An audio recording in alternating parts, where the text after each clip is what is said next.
سبا ورځ به د خوست ولایت په ټولو سیمو کې د پولیو یا ګوزڼ ضد واکسینو ورکړې 3 ورځنی کمپاین پیل شي.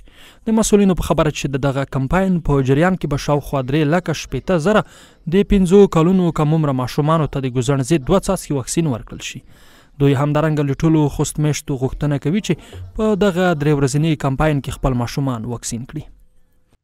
ډېره هیله هم چې تر اوسه پورې د خوست په ولایت کې کوم داسې محیطي سمپل نه ده په نظر باندې راغلی، خو بیا هم د امیر المؤمنین د حکم په اساس باندې چې تاسو هغه ولایتونه کوم چې صفري نقطې ته سره ټش دي یا نږدېوالی ولري احتیاطاً تاسو دا کار وکړئ تر څو چې زموږ ولسونه او زموږ وړه ماشومان چې د عمر یې د 5 کلنۍ څخه کم د داسې پېښې سره مخامخ نه شي.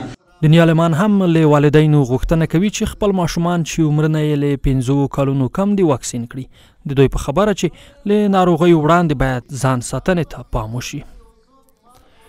دا چې واکسین یو اهم شی دی، د دې په اړه باید موږ دومره ووایو چې مخکې له دې چې دغه کومې مریضۍ موږ تاسو ته راځي له هغې مخکې موږ تاسو د هغې مریضۍ نه ځان وساتو، نو دا په موږ باندې د خپل ځان ساتل فرض دي. نو د مریضۍ دپاره چې د مرضونو نه خلاص شوي وو دغه واکسین باید تطبیق شي. که څه هم د پولیو یا ګوزڼ ناروغي په نورو هیوادونو کې له منځه تللې، خو افغانستان او پاکستان هغه 2 هیوادونه دي چې لا هم پکې دغه وژونکې ناروغي شتون لري او په بشپړ ډول له منځه نه ده تللې.